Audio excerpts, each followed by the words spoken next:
Welcome back, guys. Today we're going to be doing a rig rundown on my old girl. We're doing a dirty rig rundown because it is the Dirty GQ.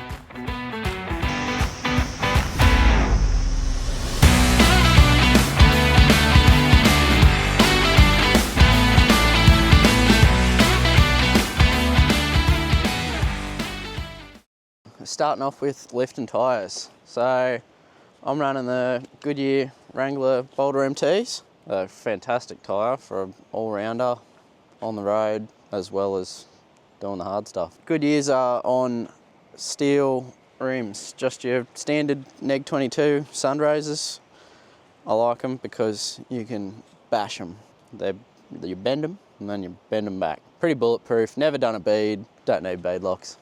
They're a frazzle. That's the other thing with my build. There's no frills or frazzles, it's just getting shit done. When I'm doing super hard stuff, or Coffs Harbour, I love running the traps. They're 38.5 mud trap, which isn't as good as the typical sticky traps that most people run. They look cool. They clear, believe it or not. They're just on steel bead locks. Came with them. $3,000 I paid for 4 tyres and 4 rims. Suspension is questionable. It was originally a Superior Armada 6-inch lift, which was clapped. And I had to get shorter coils to get it engineered. So I got 4-inch coils, just your standard marketplace find. So yeah, with that Armada kit, it comes with all your arms, heavy duty. So rear, uppers, lowers, adjustable uppers for the lift. And yeah, just works. The main thing I've done to upgrade it is I've got the remote resis, which have made a phenomenal difference to the ride. They're 5.5-inch lift kit suited. It makes it a lot more comfy. Front end, I've just got the sanded radius arms with a drop box, flogged bushes, and she flexes real good. That's the other thing. It's very much overdue for bushes all round. I put Super Pro bushes in the rear. They lasted all of a week. First weekend I took it out and they were flogged. Still flexes phenomenally, primarily due to those shocks. So they're oversized for what they are. I've got dropout cones in the rear to keep that coil from falling out. Works pretty well.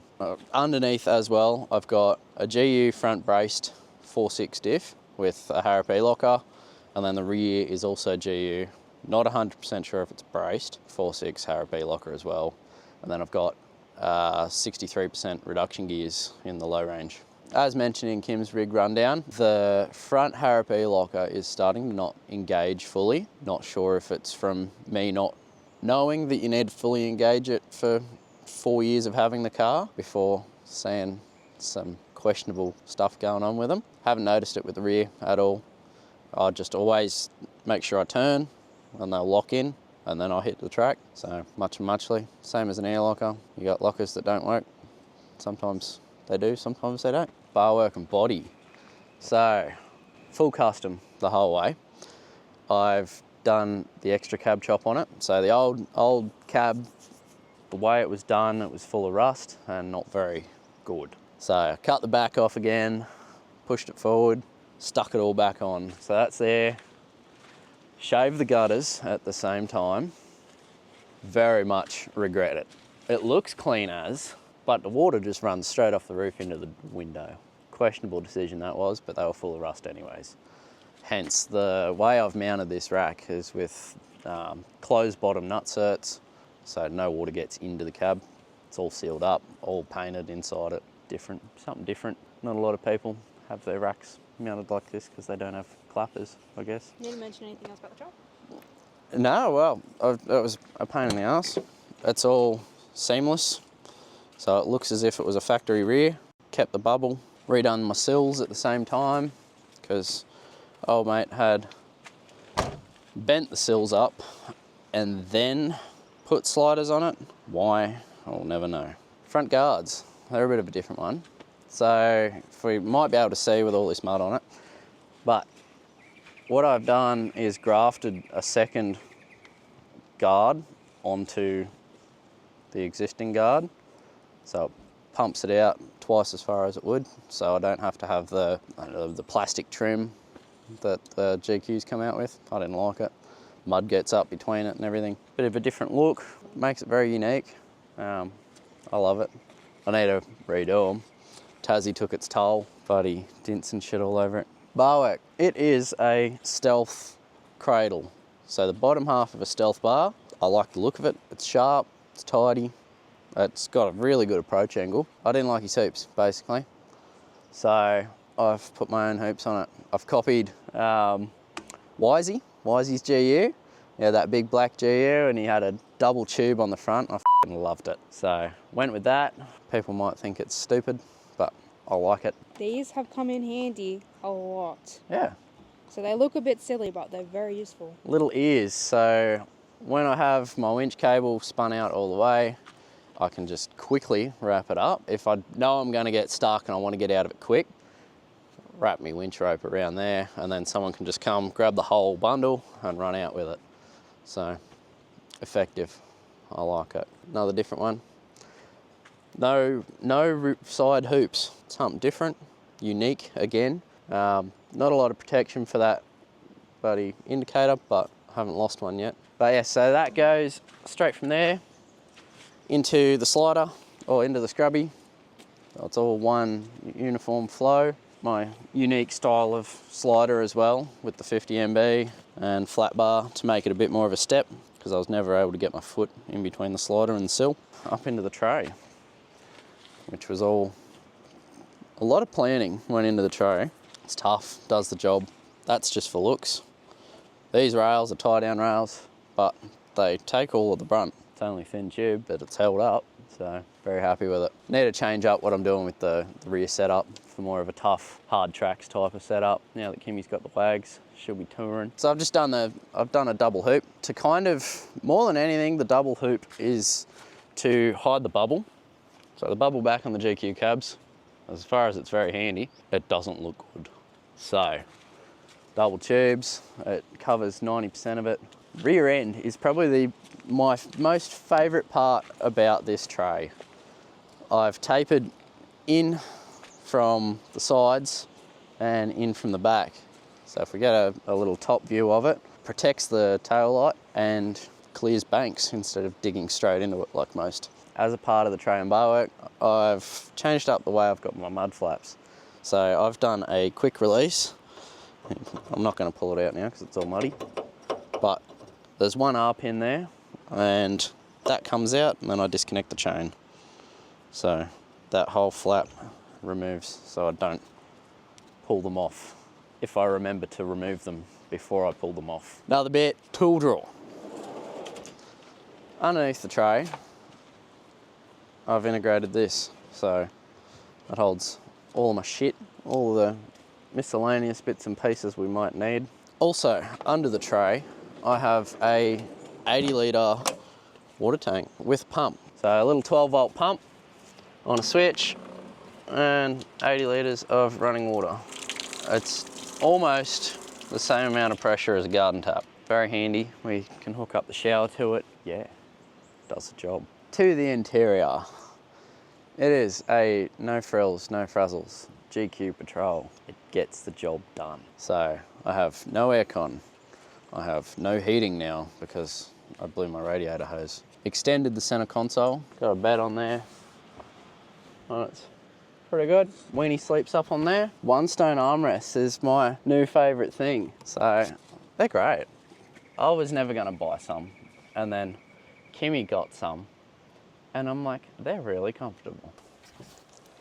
Inside the cab, I have an unfinished roof liner. Does the light work?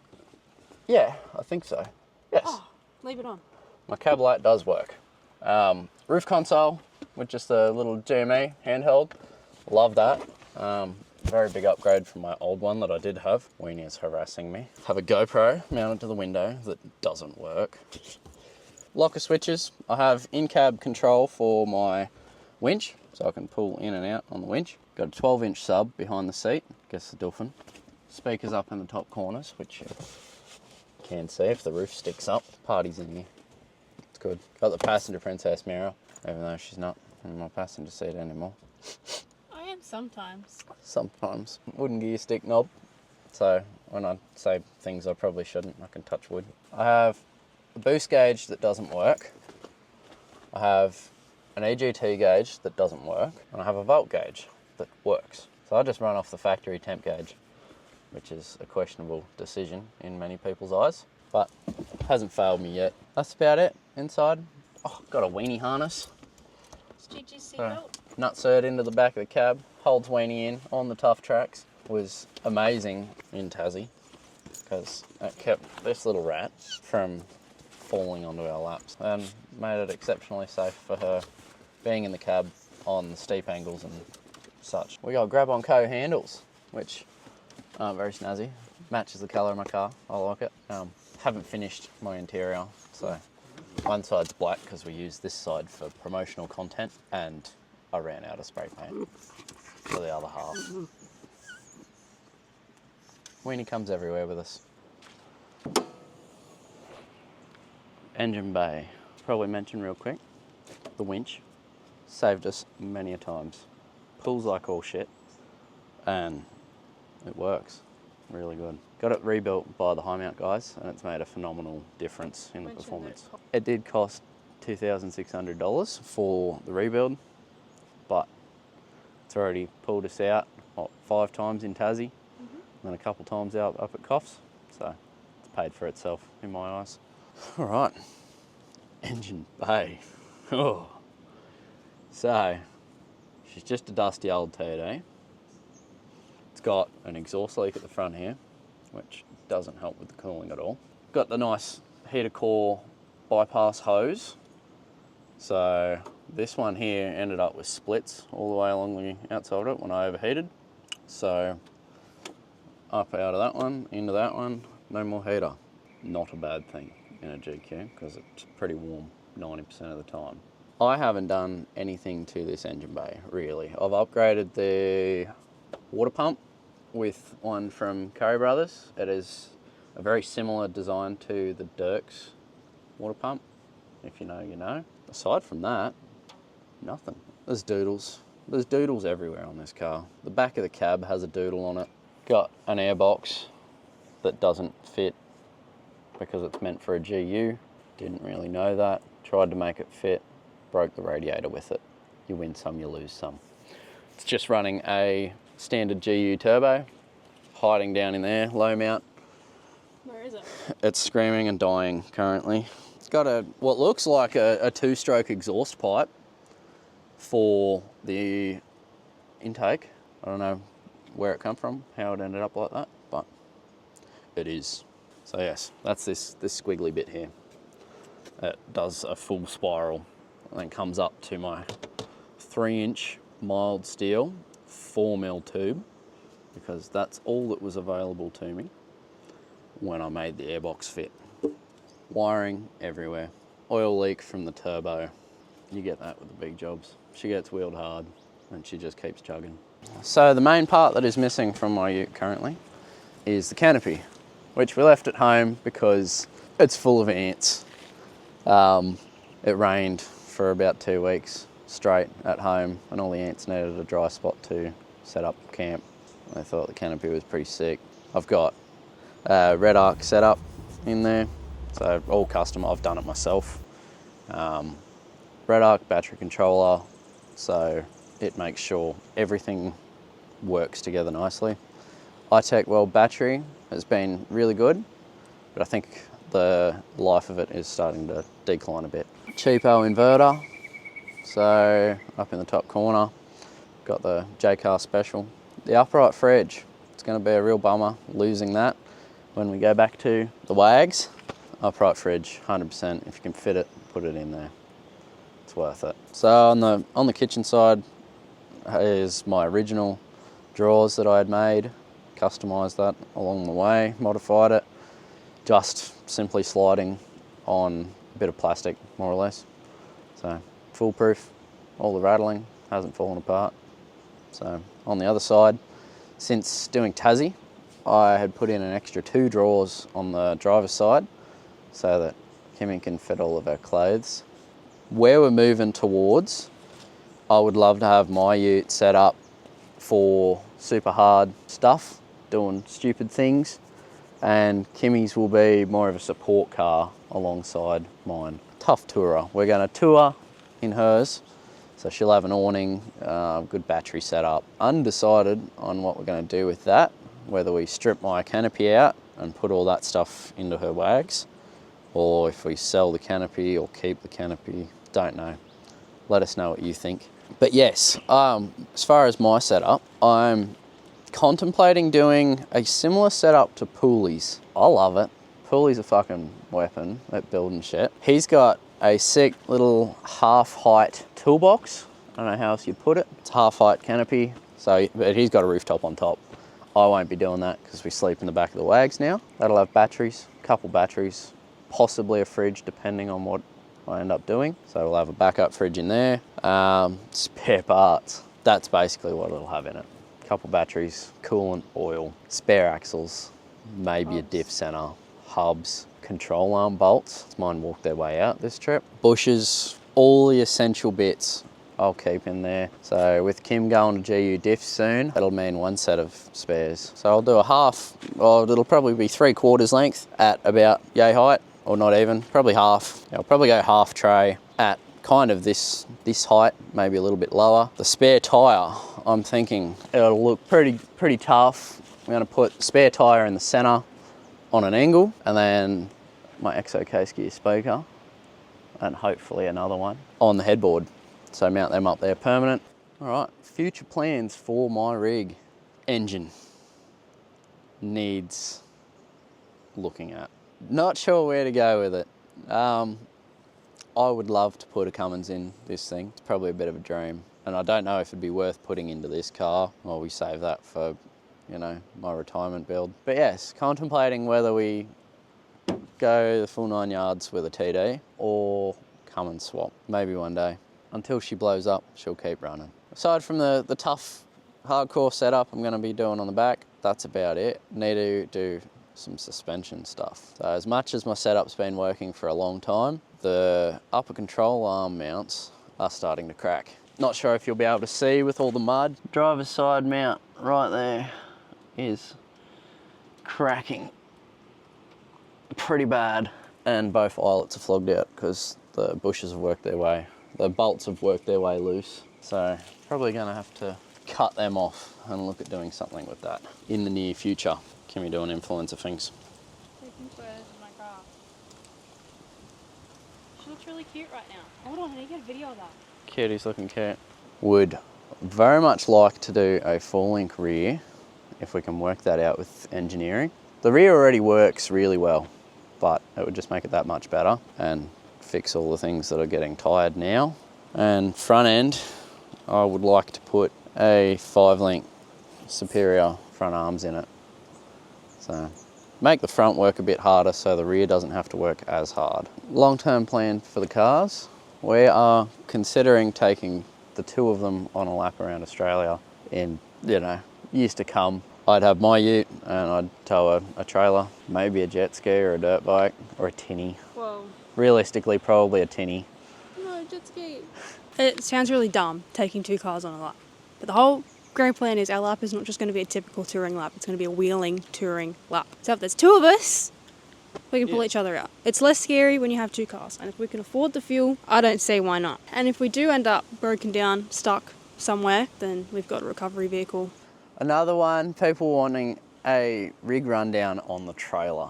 There's not enough in it to do a full video, so I'm just going to tag it onto the end here. The canopy is currently set up on there, so I've got enough room to fit my traps and a tyre jack underneath the canopy on the trailer. Rewind. The trailer. We needed a box trailer to do things with, and I've found one on Facebook Marketplace that was $500. I've went and had a look at it. The floor was a bit average, but I'm like, it's all right. I'll pull the floor out when I get home and put a new one in there. Upon pulling the floor out, the whole entire subframe that was supposed to be like 4 or 5 mil thick was max of like 2 mil and crust. It had cancer all through it. So that turned into a full trailer build. I've put a solid bar all the way front to back. If need be, I can put a winch hook receiver in the back end of it and pull the trailer around corners. Kim's old 33's on it, just on neg 22 steelies. Because the trailer is designed for us to leave it at a base camp and then go hard wheeling from there, I've set it up in a way that it would be hard for someone who wasn't intending on stealing a trailer. Opportunistic people, it will stop. I'll show you a quick clip, but I don't want to go too in depth because I don't want my trailer stolen. Quick little intermission, as we didn't have reception down at Platypus Flat, to load your questions from Instagram. Number one question. Yep. Does it have coolant leaks? Always. Can you guess who asked that? Who? Cody. Ah, yes. Does your car have power steering leaks? Next question. What's the green R plate on the back of the rig mean? Seen it in Tassie and forgot to ask. Okay, so the story with it's light blue R plate. It's a thing that My Plates released. I think it was just New South Wales that came out with it as a state. In New South Wales. They released it as a returning driver. So if you've had a traumatic experience, it gives people an excuse not to harass you on the road or some shit. I only put it on there due to going up to Fraser. But yeah, so the R plate was basically a big piss take. One from Lockie. Yep. Whose car is cooler, mine or yours? Obviously mine. Goes harder. Doesn't end up on its side all the time. What's one thing you would change about the car? A lot, currently. No, what's one thing? The engine. Yeah, engine. Get me something with more power. Someone said, how much does it cost? How much does it cost, or Well, how much did it cost? Well, they said how much it cost, so how much did it cost, I guess? It costs a lot. When'd you work out about 70 grand? Yes, including the canopy and everything to do with the car to date, in the 5 years that I've owned it, not including registrations and insurance and stuff, but to date, about 70 grand all up. Bought a new extra cab GQ. What are the first things I should do? Needs heaps of work. Fix all your engine stuff first.